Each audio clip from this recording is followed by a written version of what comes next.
Welcome to the Corner Office Podcast. I'm here with Octave, my guy, Yes, sir. executive chef, co-owner at Jatem. Yeah. Let's start with Jatem. Like, that's just a sick name. We were just talking off camera. Like, you said you had like a few partners, right? Yeah, I do have four other partners. Came up with a name. Oof. Man, it's still too sensitive right now. It's too Yo, sensitive. my business partner Jen actually came up with it. Believe it or not, I actually hated it. You hated it? Oh my god, bro, I hated it. Really? I was like, what the fuck is this corny Really? shit? What the hell? That I'm like, yo, this is too corny. And then like, we did a vote and I was outvoted. So I was Really? like, whatever, you know. But it grew up on me a lot, man. I feel like I guess the girls there, It Jatem, does, you know, it like does, it does. it doesn't sound like some creepy spot, you know. Jatem, it's yeah. nice, eh? Yeah, man. So like, what's your background? Like, how did you become a chef? Like, tell me your story. Well, I'm Haitian. Okay. I grew up in Haiti Okay. until I was 12. My grandma used to be a baker, and she fed her 5 kids with making bread and making fresh ground coffee every day. And I felt like a part of it kind of inspired me to become a chef. When I was younger, you know, like I would play around with like making eggs with my brother. We used to make these really salty eggs, bro. Like there was so much salt in the egg would puff up and like has the texture of a cake. Really? But it would every bite you take would give you a headache, bro. Like this shit That's was salty. so salty, man. But kids just playing around, and it kind of like inspired me as well. You know, my mom as well doing cooking here and there for us. And when I got to university, actually, what happened? So I was working as a server at there was a spot called Jazz's, Okay. and it was next at the where the dining hall of the university is. There was a Wait, restaurant. Ottawa, you? Yeah. Jazz. Jazzy. I went to Jazzy, Ottawa. Yeah. That was a buffet. Yeah, that was a buffet spot. I used to be a server there, man. Really? Eh? Yeah. And when they closed to redecorate, to do the new dining hall, Okay. I was left without a job. And I went to the head chef and I was like, yo, like, I need something, you know? And he's like, can you cook? I'm like, well, I can make eggs, you know? Salty eggs or what? Salty eggs. And then he looks at me, he's like, he looks like a good dude. Okay, you have a decent, like, you have a, like, people tell me you have a good work ethic, so why not? I'll give you a starting position in the kitchen. Man, I was so scared of looking like a fool. I spent the next 3 weeks before starting it just like learning how to cook on YouTube, man. On Like, YouTube? yeah, bro. How to hold a knife. I was here like doing brunoise, julienne, carrots, and stuff like that. But eventually, like by the end of it, I was very like passionate and I was very obsessed with it. So by the end of those 3 weeks, I already knew how to hold a knife like with my eyes closed. Like I could cut stuff with my eyes closed, and that's how it kind of started. And I had a couple of mentors along the way. Got a couple of jobs here and there, working in the kitchen, and a couple of sous chef jobs, and then I decided to do my own catering business back in 2018, 2019, I believe, around those times. And I was actually doing really good. I was doing really, really good. I had met this old man named Louis, actually. He passed away, God bless his soul, during COVID, actually. But what Louis did for me was Louis was a millionaire, and he had a lot of really like throwing parties. He had a lot of houses throughout Canada, and I was cooking for him at every single one of his parties, and I was living with good money every single time, and I managed to network a little bit with like his friends and stuff Yeah. like that. So Louis really like put me out there. Again, like he passed away, God bless his soul, and I had the chance to cook for the Prime Minister at one point, so that was kind of cool. And then I worked at this place that opened up at the time called Tangs, and that's when I met two of my business, all three of my business partners, three of them Yeah. Okay. at Tangs. Like David used to be the co-owner of Tangs. Jen is his girlfriend, and Frank used to be a bartender, and I was the sous chef over there. And that's where we all met around 2019, 2020 actually. And ever since then, we got along together well. And Yeah. Tangs ended up closing, and somehow we fell on this opportunity for the old Patty Bullings literally a couple months after, and David reached out. David's like, yo, like, I like your work ethic. I know we can do this together. Like, let's make it happen. I was like, my guy, say less. Yeah. And then we had a couple of arguments about the name. I had honestly, I had some really whack names. What? Can you share a couple? I had some like, I don't know, man. Some was Otto or something like that. I was like, yo, Otto. yeah. I was like, yo, like. All But right. then she came at Je t'aime. I felt like I was a little bit jealous, a little bit. I'm like, damn. This You guy can't make pick the name. Yeah, Come I can't on. pick the name. But honestly, it grew up a lot on me. Nice, And nice. we gave it a lot of meaning, you know what I mean? And I think this kind of translated a lot to the way we have the relationship we have with our staff. We have a very, very, very close relationship with them to the point where like we go to cottages together, we do activities outside of work, Okay. and it's pretty cool, man. It's So pretty it's a cool. good culture. Like, first of all, I went there like probably 3 weeks ago. It was a dope time. It was Thank you, dope. It was like a thank you. friend's birthday, and I never heard of the place before. But when I heard Chatham, I'm like, it just sounds Yeah. cool. Like, I just sound like I'm Yeah. gonna have a good time. So that's amazing. But I want to go back to what you said about like, you know, everybody has like a mentor or somebody that just like brings you up. So like Louis, like for me in my career, like there's been people that brought me up and gave me the opportunity. And like you were saying, like that first job that you got, like that means so much to you, right? Like, Yeah, for sure, man, someone for give you an sure. opportunity. For sure, man. I still have a decent relationship with his wife, with his kids, you know, like we talk here and there. It was actually like he passed away around this time last year. So a couple of weeks ago, we actually went to visit his grave. And I, you know, like I'm just like so honored that to be able to still have that relationship with his family, man. Like it's something that I value so much because you don't get to meet people, strangers that out of nowhere just start caring for you. You know what Yeah. I mean? And It's true. I actually want the best for you, and not only by the way they behave, with what they say, but like they place Actions. concrete actions. You know Yeah. what I mean? Like Louis refused. I can count. I cooked for Louis for about almost a year. I can count on my hand the amount of times I did not cook for him. Yeah. So like, and those were times where like I said myself, "Hey, I can't make it," or anything like that, and so okay, I'll get somebody else to do it. But he was really out there putting it for me, man. To be Yeah. honest. So like for now, are you focusing all on Jatem, like all of all your time? Or are you doing anything on the side, catering and all that stuff? Or So right now we have all of our energy put in Jetem. Just trying to make it through the first year. As for that, I'm kind of picking up. I'm an artist as well. Prior to Jetem, I actually did all the artworks in Jetem, so it's pretty cool. Really? I had a good time. I was yeah. gonna ask you about that. I Yeah. saw on your IG your painting and stuff Yeah, like that. yeah, man. Yeah, Wow. man. Yeah. Art. I call art my second wife. Okay. Yeah, I call her like Second that. wife, My second and wife. the first one is cooking. No, first one is soccer actually. Oh, so first one is Yeah, soccer. Okay, so you soccer. must be excited for the World Cup coming up. What's up? The Oh World yeah, Cup. 1000%, What are you cheering man. for? Honestly, as a true Haitian, like in What's Haiti, it's like either Brazil or Argentina. Those are the teams. Yeah, those are the teams, man. Those are the teams. The Haitian soccer team sucks or what? Bro, Is my that guy, shit? we on the come up. We getting there. We getting get there. it? Like we'll root for them, but like I don't think none of us kind of expect like to go like make a final run. You know what I mean? Like obviously, like I'll watch the games. I'm excited for it. I'm rooting for them, but ever since we were younger, like it's always been like Soccer's a Brazil. thing, eh? Yeah, like school closes like when Brazil or Argentina are playing in Haiti. Really? Yeah, man, it's really like, and there were time where like Brazil and Argentina were playing, and you know there were riots. Yeah, Really? man. Yeah, it's soccer is really like That's soccer the is a thing. third religion in Haiti. What else is popular there? Oof, what is popular? Basketball picked up a lot Okay. as a sport, but soccer is really the thing. Are there any NBA players? that are Haitians? Haitian NBA players? You know, like maybe maybe, not- some maybe, with like, backgrounds, but not that I'm Haitian aware born? of. Oh, okay. No, not that I'm aware. Oh, there's Luke Dor. Oh yes, yes. from- He was from on, he was on Montreal. OKC. Yeah. He was yeah. on okay. He's Haitian. Yeah, Okay, yeah, he's nice. Haitian. He's Haitian. He's from Montreal, actually. Okay, nice. Yeah, Oh, man. nice. Yeah. Cool. So you said you'd like cook for the prime minister. What?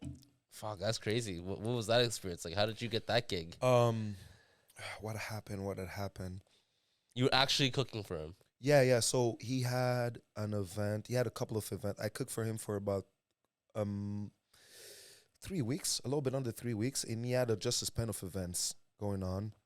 And I was cooking with the head chef of the residence. I believe his name was Chase Chartrand at the time. I'm not sure if he's still there.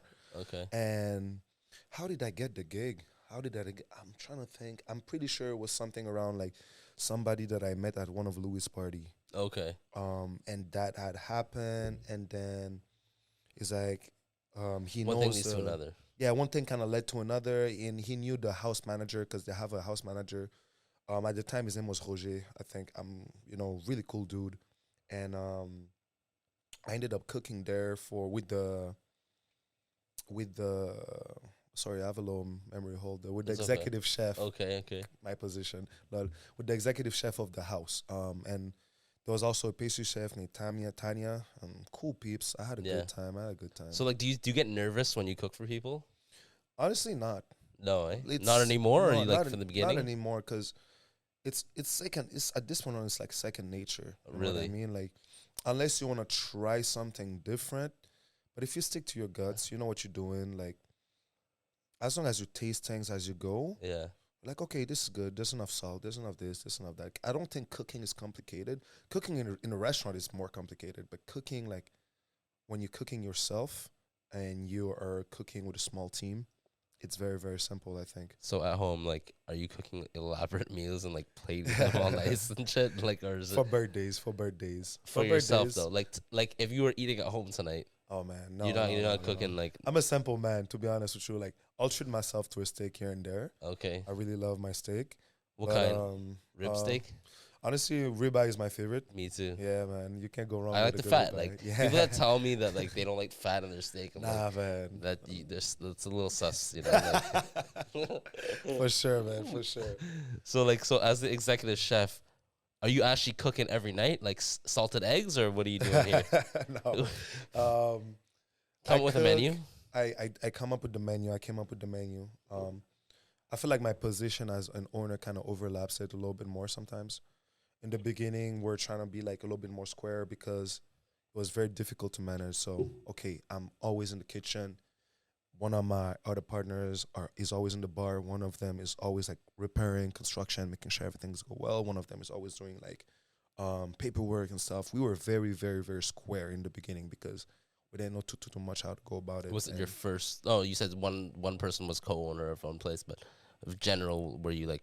So pretty we're new four at this? active partners. Okay. And beside David, that used to be the co-owner, we were kind of Pretty new. It's our first rodeo for sure. That's cool. Yeah, yeah. And in the beginning it was difficult to manage. Very, very difficult. I've made a lot of mistakes, but that's part of the game, right? You got to make mistakes you to have to. succeed. You If have you're to, just too man. scared to do something wrong, I was literally at one point I was literally changing the menu every week, man. oh man, Yeah, yeah, man. Yeah, it was very rough. I remember there was a couple of times where I'm like, yo, like, I'm not getting the feedback that I want from my customers. Like, and I know I can cook, but somehow it's not directly translating itself into my staff and my customers. And I need to find a reason why, because like at this point on, we've been open for like a couple of months, and I'm not willing to lose this project. You know what Yeah. I mean? There's a couple of times where I was in there at 5 a.m. and I'm like, yo, you got to get a grip, my guy. And I've explored, I've changed a lot. And I would say this, I was a very mediocre baker.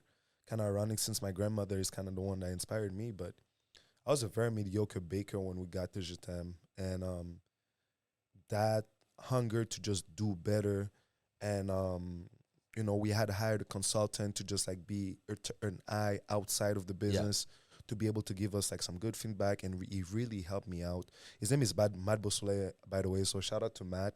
okay, He really helped me out to put things in perspective and give me a couple of ideas. Hey, maybe you should try this. I ended up trying to do a lot of research when it comes to baking to just like further my knowledge. And right now, like, there's on Fridays and Saturday we pretty much sell out desserts every weekend, so that's pretty cool.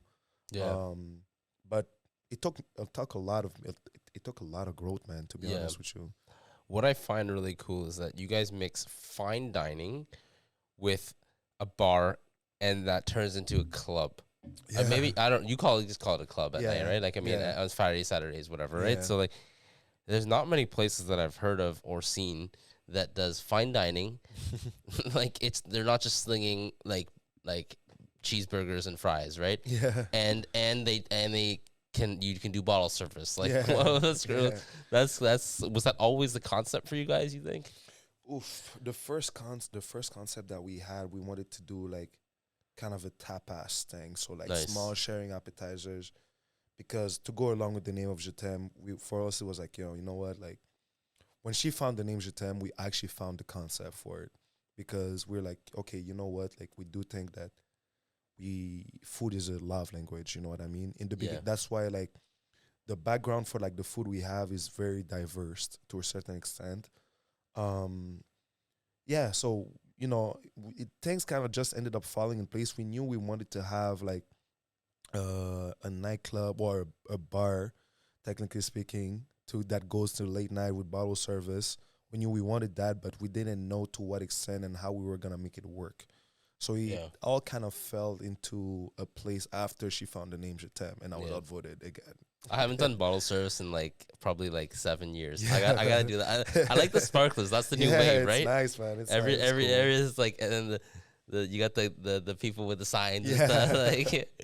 Like, let me get that one day. Yeah, man. Yeah, man. But yeah, I'm very happy, and I feel very like blessed to be Yeah. honest to be able to experience that with all the stress and the headache that comes with it. Like I felt like I grew a lot as a person, and obviously as a chef. Yeah. What do you think is like your favorite part of being an entrepreneur? Oof. Honestly, man, it's a growth. For me, it's Yeah. a growth. Like Learning, learning and making mistakes. yeah, man. Yeah. Yeah, man. I value that a lot. For me, that's the best part. Like hands down Really.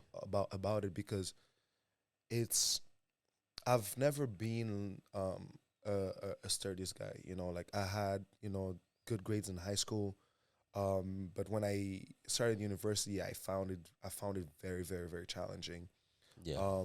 But as an artist, I had a very free spirit in the sense of like I love learning things on my own, and I felt like um, doing being an entrepreneur allows me to grow at the speed that I want without necessarily having the pressure that comes with being school, with like homeworks and Yeah. exams and everything like that.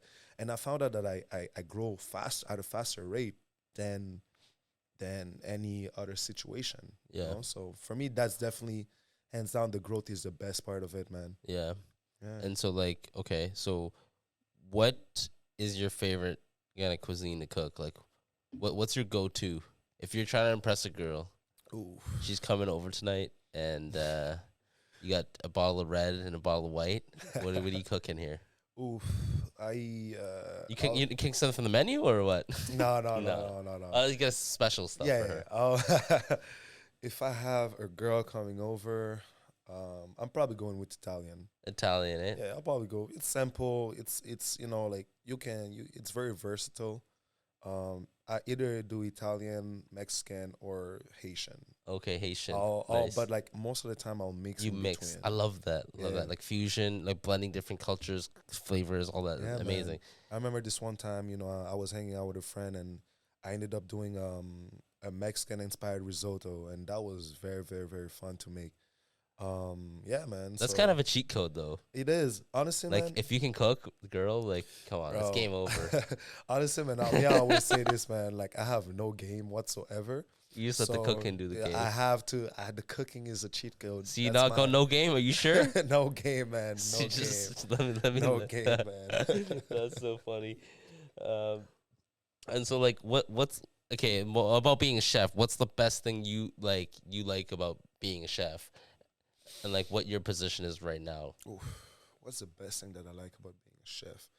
Honestly, what really drew me to cooking was the smile. Like, I know it sounds corny to a certain extent, but like, okay, so to answer that question, Yeah. I'll give you an anecdote that happened to me recently.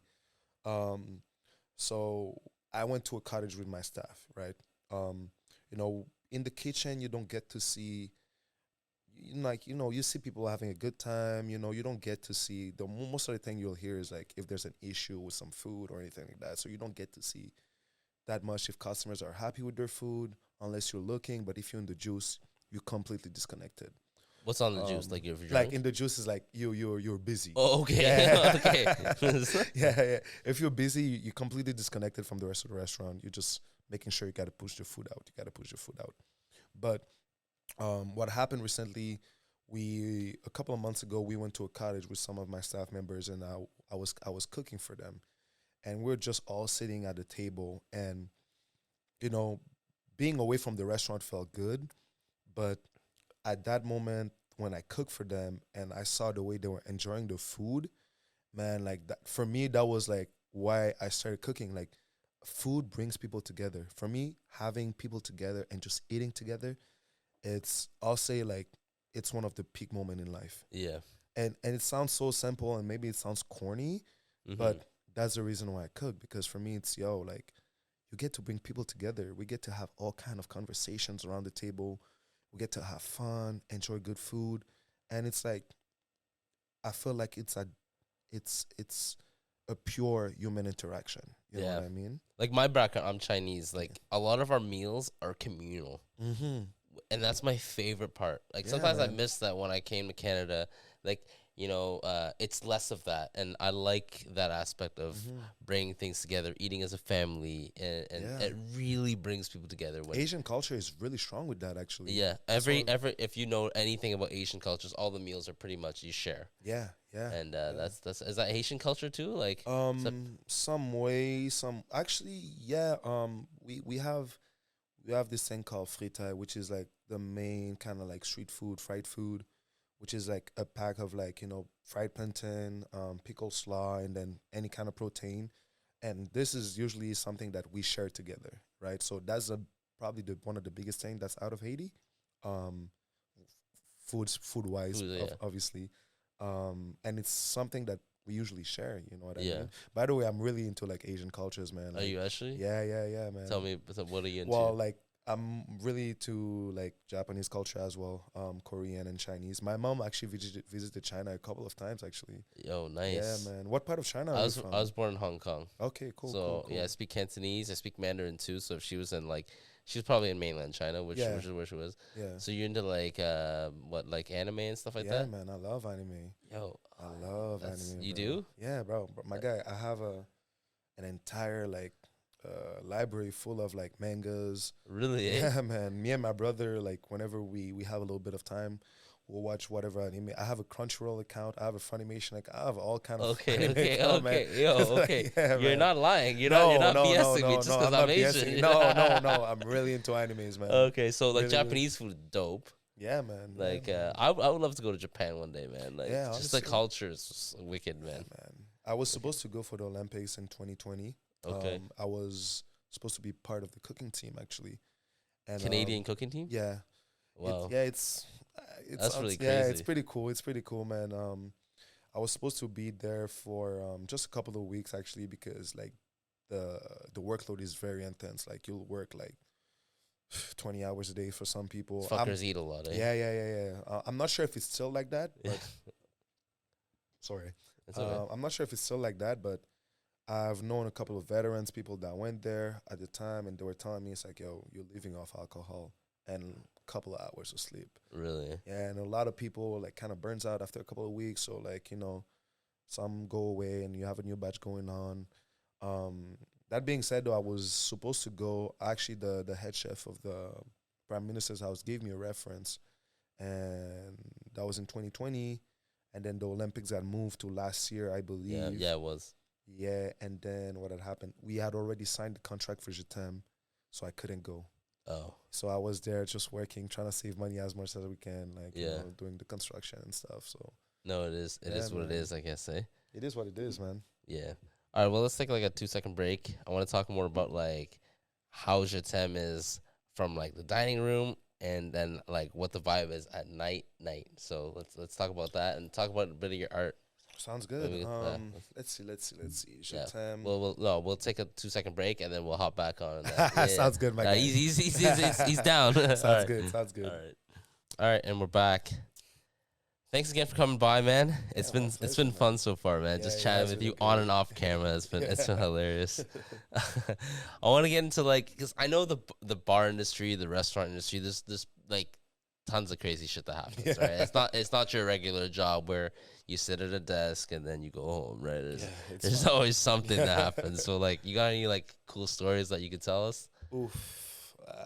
From the top of, oh, check this out. So some recently happened. So a couple weeks ago, we were having I'm not sure if it was a Friday or a Saturday, but we were having a rough night. In the sense of like the restaurant was very busy, and you know we were having a good time. We were working our ass off, and I have a really good relationship with my neighbors. So sorry, Yeah, it's the okay. ones that own like the restaurant next to me, and even the nightclub in front of me. We all have a really good relationship with each other. Wait. So it's not like you're being too fucking loud. Am I being too loud? No. Like, Oh, not no, like no, next no, door. You're no. being too No, fucking no. loud. I can't hear my thing. No.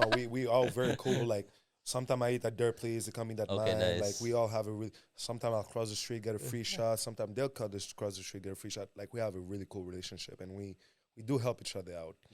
So one of them actually came to Jetem, and you know he usually ends up closing. He has a restaurant, so usually ends up closing it early, and he'll come have a good time with us for like the nightclub and everything. And he had bottle service that night, and after we closed, everybody was just kind of hanging around, working and stuff like that. And Jetem is like a 2-floor restaurant. Yeah, I was on the second floor, baby. Okay. Let's cool, go. cool. Gang. So out of nowhere, I'm downstairs, and I'm just hearing a liquid pouring, and I'm like, "Yo, is somebody peeing in the restaurant?" So I'm looking up, and I see a homeboy just like pouring a shot from the top floor to like one of my staff members' mouth on the bottom floor. And I'm looking at him like, bro, what? And then 2 other people come, and then so What time was this? That was like maybe like 3 a.m., bro. So it's closed. You're And done. we're closed, we're done. We're just like chilling and having a good time. So as he's pouring it down somebody's throat, there's another guy that comes next to it and like, that's kind of nasty. There's another guy that comes next to him, and like the liquor is kind of ricocheting to his mouth from the other dude's mouth, and that shit was weird, bro. He's getting the seconds. He's getting seconds, bro.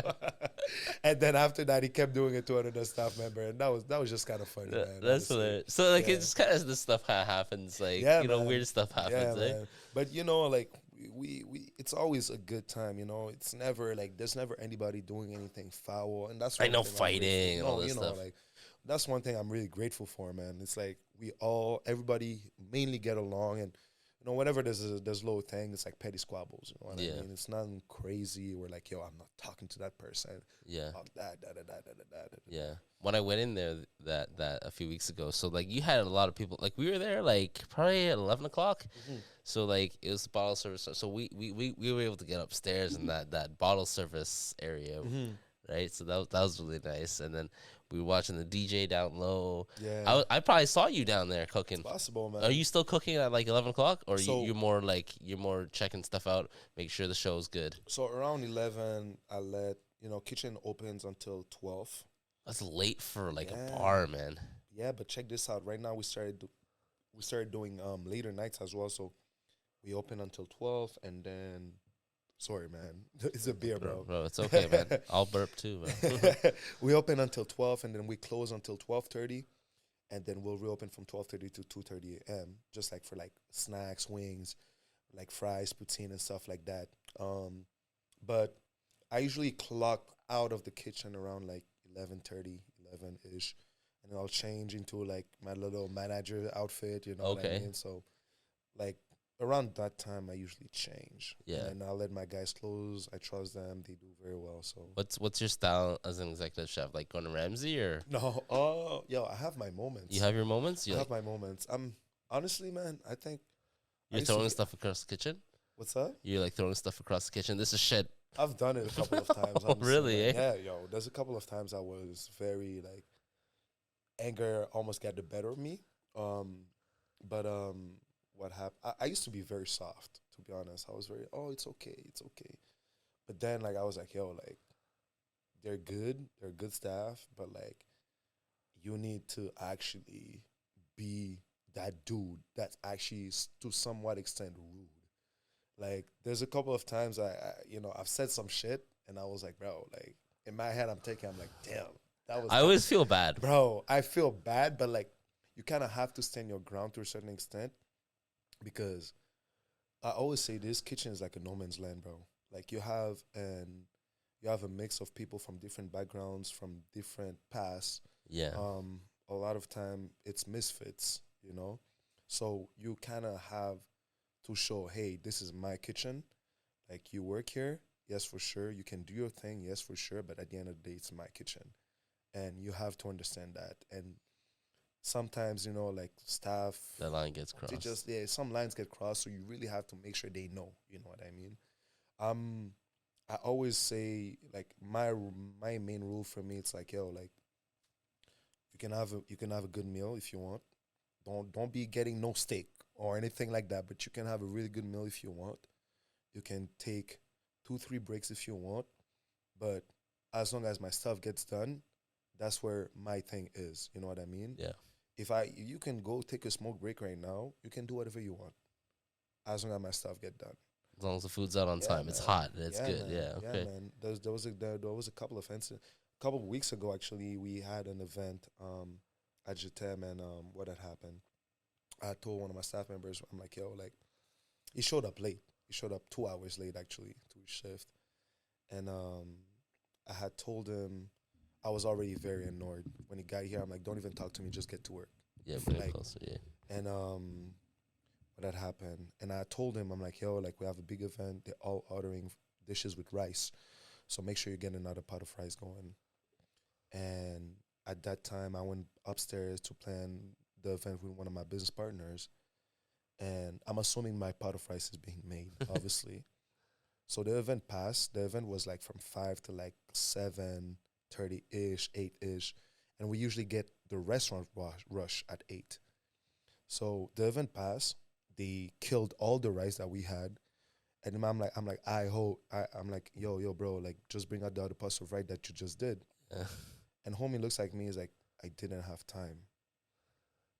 And I look at him. I'm like, what the hell did you just say to me right now? And that's one of those moments where you have to be Gordon Ramsay. Yeah. I'm like, You gotta put your foot down. bro, I'm like, what did you just say to me right now? I saw you and I'm like, yo, I saw you dozing off in the staircase for 15 minutes. And you tell me you didn't have time? Like, I actually lost it on him. And like, I felt like at that time, if I did not show restraint, like he might have walked out, to the sense of like, it felt really bad. It felt so bad. He felt so bad. He apologized to me for the next week or so. There was another incident where one time, like, like one of our machine that keeps food hot kind of like stopped working. And we were in the juice in the middle of the rush, man. It was 10 p.m. We had a big group of 30 people that just walked in. And we finally get the group of 30 out. We're happy. We're like, okay, this is decent time. But we still got a lot of bills to kill. We did not notice the machine stopped working, and the rice went out cold. Bro, It's tough. my man. guy, I literally just took the plates, went outside, and just smashed the plates, bro. Because it's one of those things where, like, yo, you, like, at that time that happened, I was like, yo, the night is over. We're going to have a difficult night. You take it very personally. I do, because I like that. at the end of the day, bro, it's on me. You know what I mean? You're the chef. Whether my staff make a You mistake, can't like. it's on me, bro. Yeah, you know? exactly. You don't walk out and say hi, everyone. Like I gotta blame it on this person. No, No, it's you. yeah, for sure. You're the one who man, led for the sure, show, man. right? So I like that. And for me, it's like, yo, like, at the end of the day, people come to your establishment, they spend money. Yeah. They want to have a good experience. They want hot food. They don't want no cold. They don't want mildly. They don't want Yeah. anything mild. They want hot and good food. I respect I that mean? so much, man. So for me, it's like, yo, like, I try my best, and I'm very, very, very hard on myself. And when I care about something, it translates into that. And I do care about my staff a lot. So a part of me kind of translate that harshness that I have towards myself towards them.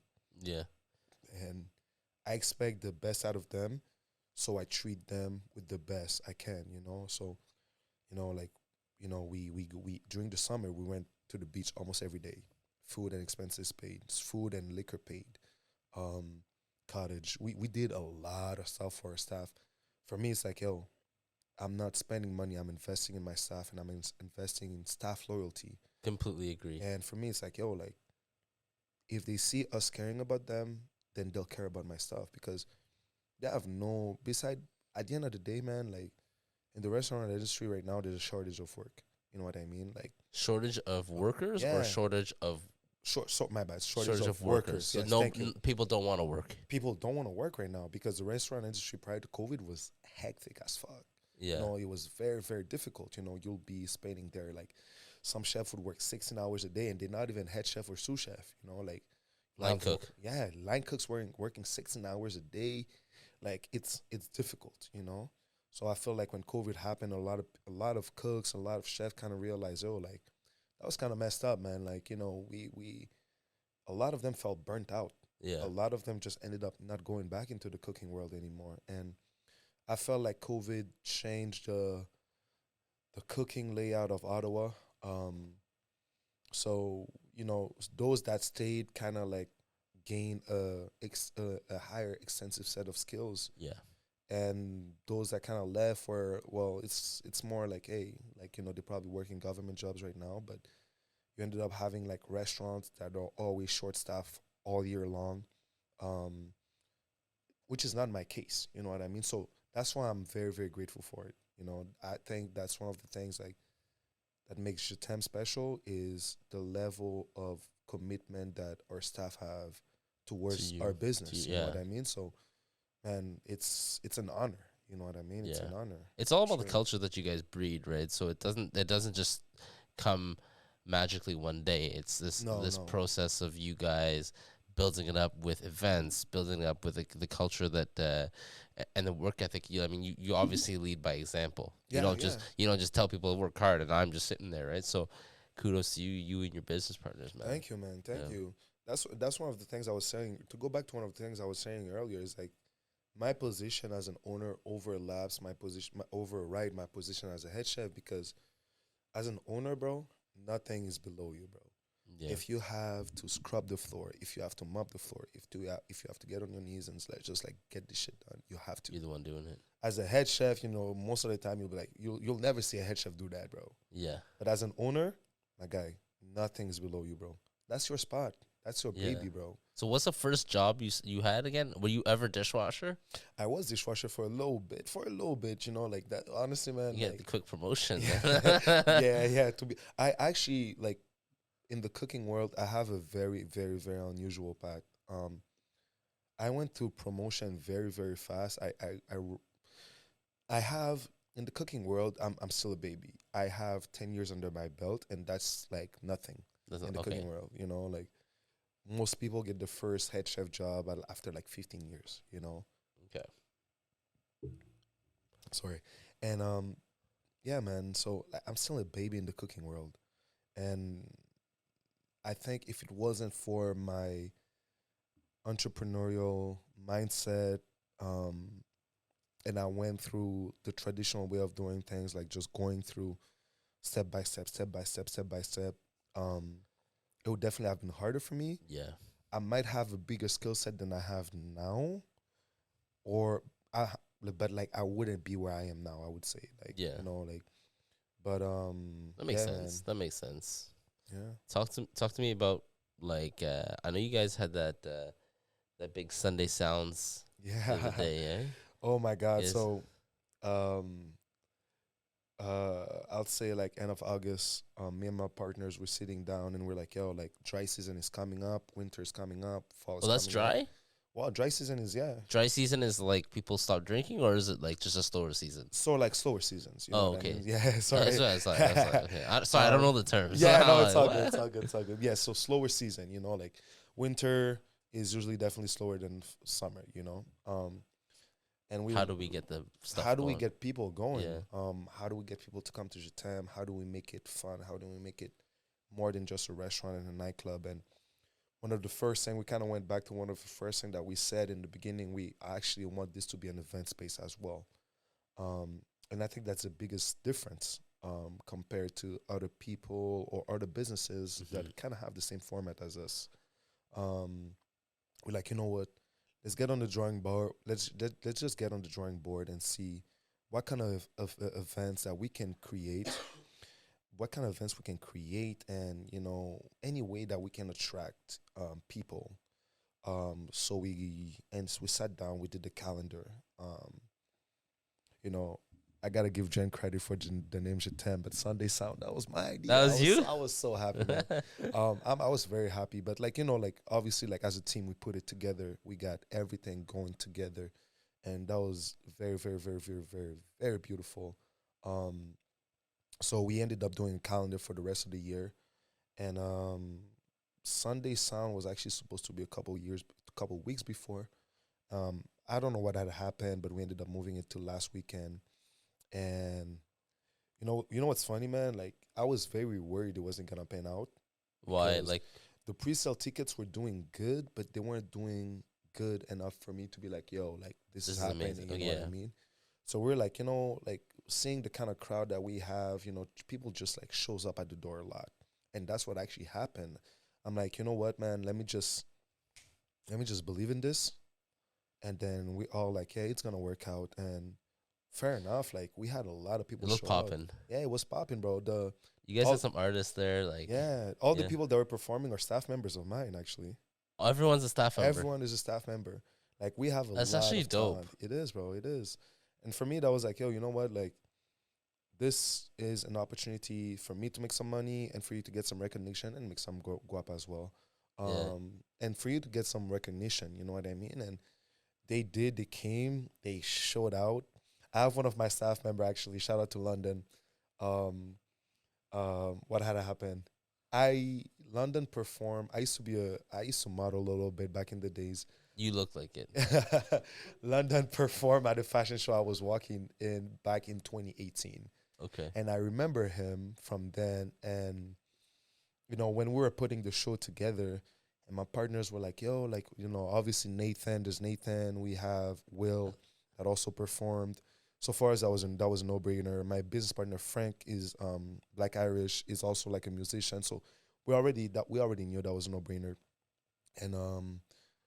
And we know I said London should perform, and my partner's like, London works security for us. My partner's Oh, like, London. I'm like, yeah, trust me, guys, trust me. Like, London, you sure, bro? I'm like, bro, I promise you guys, And fair enough, like he did so well, man. get him Like, on the podcast. bro, oh for sure, man, You for think you sure. hop Yeah, on? yeah. I think he'll hop on. Yeah. London, man, shout out to you, my boy. I love you. But yeah, he did so well, man. Even me, I was like, damn, bro, like you almost turned me into a fangirl fan. Yeah. Yeah, man, he did very well, very, very well. Because that's the first time I've seen the others a little bit before. I've seen their stuff online. I've seen Nathan perform a couple of times before. Like, there was an event that had happened at Jatem in which Nathan performed. It was an after party for another podcast actually, the Fashion Okay. Faux Pas. Okay. And Nathan had performed there. He had performed at the Canadian Tire TD Center actually for a Okay. little bit. So I've seen Nathan perform multiple times. I haven't seen London perform in years. And I was like, damn, my That's boy, crazy. you actually got it, bro. Like, Yeah. damn. But like the craziest thing is they're your staff too. It's not Yeah, like you man. outsource these things. It's like Yeah, all in house. man. Like, was that a known thing for all the people that come there? Like, they work there. So my staff members, everybody that worked there, kind of knew they were a musician. So last minute, I was talking with my partner Frank, and he's That's like, Black Irish. Black Irish, yes. And I'm like, okay, so how are you gonna handle it? Like me, I'm thinking I'm in the backstage. I'm gonna just like make sure everything runs smoothly. I'm like, how you gonna handle emceeing until your performance? He's like, oh, you're doing it. I'm like, nah, bro, nah, man, nah, man. He's like, it was your idea. You're doing it. I'm like, nah, bro, we're not doing this. And he's like, well, it's starting in 2 minutes, and I ain't doing it. So I'm like, fuck, okay, cool. So I talked to the guys. I'm like, yo, how do you guys want to be introduced? Da da da da da da da da. You MC the night. Yeah, I did, bro. I did. That's Yo, I had to hilarious. take a couple of drinks, bro. I had to take a couple of drinks. I was actually so nervous, and everybody was like, "Oh, you did really good." There was actually a rapper that was there that night. He's like, "Oh, you did very good. I want you to MC on my concert." I'm like, "Bro, what?" Like, I'm a chef. bro, I'm like, bro, I ain't got it like that, bro. I did what I did to survive. You know what I mean? That's But hilarious. yeah, honestly, man, we had a good time. Nice, We had a man. really, really good time. And while I was talking, I'm like, yo, like, I told you guys, like, I remember one of the things I said. I'm like, I told you guys, this is homegrown talent, man. And Yeah, that's cool, man. I like everybody's that. local from Ottawa. Everybody's like working at your time. And for me, that wasn't. It's an honor for me to talented staff members, you know what I mean, that are willing to participate and, yes, they're getting that exposure, but they are willing to participate and be there so my business can thrive as well. Yeah, You know what I they mean? buy in for sure. Man, Yeah. for sure. Last thing I want to talk to you about is your art. Yeah. You said you did all art at Jatam and you paint. Yeah. So like, what's going on? What's going on with that? So art had to take a little. The second wife had to take Second a little wife, bite seat for a little bit to let the third wife do her thing. Yeah. But I started drawing. Funny story. I started drawing when I moved here in Canada. I went to this high school, De La Salle, which is like an art-centric high school. Where is that again? De La Salle. Is that in Gloucester? No, that's actually downtown Ottawa in St. Patrick. Oh, okay, yeah, okay, nice. It's art school. Yeah, it's an art school. Well, they have an art program. Yeah. Sorry, and I went to an art school too. Really? Where? It was in Toronto. What was the name? So it was Baythorn Public School. So grade 7 and 8. Okay, anyways, cool. Sorry. So De La Salle, they have an art program and they have a regular program. And moving into 8th grade, I have like two of my best friends, Blessing and Randy. At the time, they love drawing. Like they're actually the one that got me into anime and all that stuff. And Blessing at that time, Blessing is such a talented, like he draws manga. Is he Haitian too? No, he's actually Congolese. Okay. He's actually Congolese and he draws manga and stuff like that. And I'm like, damn, bro, like, like this shit lit, bro. Yeah. This shit lit. So everybody going into 9th grade, all of my friends are going into the art program. And I'm just like, my brother got accepted into the art program. And I'm just the only one that's just like, yo, like, what's going on? Like I don't have any more friends outside of the art program. So I decided to give it a shot. I did like a little quick portfolio, like we drew a couple of stuff, like, like Blessing and my other friends helped me out a lot. And I got accepted on probation. And there was a teacher after that first year, there was a teacher I did not get along too well with. And I was young and kind of stupid at the same time too. So I ended up leaving that program and going back into the regular program. And a lot of us actually ended up doing that after 10th grade. What happened? But I kept drawing. We kept doing like we're talented enough to do like full mangas at that point on. Really? Yeah, Blessing probably drew like 4 or 5 full mangas, 4 volumes of a manga by himself. That was pretty cool at the time too, and we felt like we're the dudes, you know what I mean? Yeah.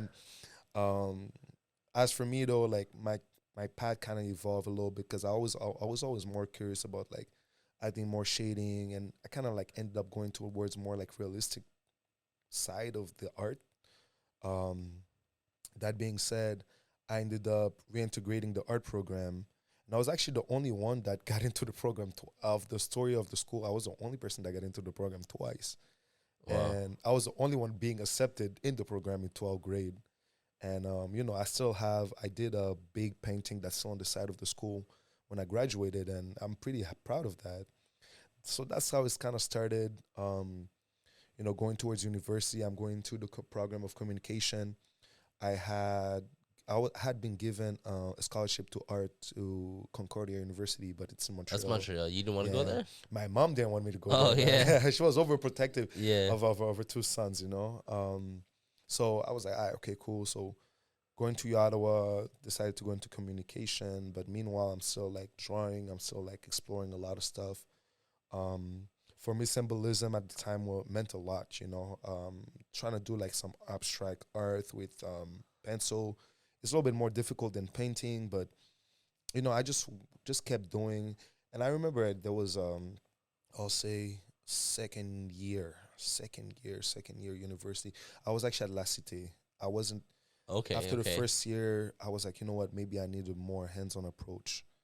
I went to La Cité, man. Oh my God, bro. Like university, you have 5 classes, a little bit scattered here and there. At La Cité, bro, you have hours. You have 7 classes and you have hours and hours of just like school. Really? Like, sometimes you'll go there at 9 a.m. and you'll have class every single hour until like 9 p.m., bro. Like, it's insane. It's insane. Really? I remember there was this one time, man, like I was really going through a rough patch, and I'm pretty sure like I was depressed, but I didn't know much about mental health at the time. Yeah. Looking back at it, I actually can say I was heavily depressed. And like art was kind of like my refuge, and like I'm Christian as well, so I pray very much. Art and that were kind of my refuge for me to be able to keep myself grounded and kind of push through. You Yeah. know, I felt like at that time that's where like there's something that kind of changing me towards the way I view art and what it means to me. At that time, I really like kind of skyrocketed a little bit when it comes to my skill sets, etc. I ended up having like a couple of years after, I ended up having like three art expos. I had one in Orleans, in Schenkman Art Center. Oh, I had nice. one in Sweden, the Museum of Malmö, and I had one in the Museum of St. Louis in Missouri in the States. Okay. Okay. So that was cool. That was cool. Like arts was always like I always thought like the reason why I call art my second wife is because I call her a jealous one. I'm very very good at using pain to do art. So whenever I go through a breakup, whenever I go through like a very intense heartbreak or pain or something like that, that's when I do the best kind of art, man. If I don't go through one of those things, bro, I'll be looking at myself. I'm like, man, what the hell am I doing here, bro? I noticed that a lot of artists go through pain, and that's Yeah, like man. whether it's music, art, Yeah, man. and anything like that. Like, wow. It's one hell of a So the so, inspiration. so you think you're gonna stick to, doing both, or Honestly, uh, man, like I'm trying to be. do you see yourself like a chef?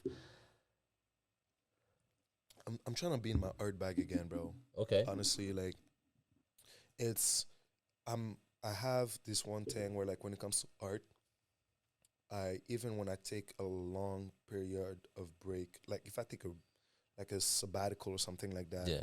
from art, I just end up being better for some reason. Like my skill set kind of grew. I have better idea. I'm more creative, so it's definitely for me. It's I'm gonna be in my bag this winter for it. That's really where I want to push a little bit more. I have a couple of commissions actually coming up right now, Nice. so I'm excited to share that again. Um, Definitely, like we had a paint and sip as well at Jatam one Yeah, time, I heard. and I saw that. I yeah, saw that. so that was kind of cool. And I've been thinking about it. I'm like, yo, the second I have a little bit more time on my hands, I want to be able to just be in my bag and just do my thing. You Yeah. know what I mean? I'm looking for a commission behind you right now, for this spot right there for the guest. Say less, It's man. the guest spot right there. I need Say to less, commission man. art. Say less, man. Say So maybe we less. could talk about that offline, man. Sounds good, my guy.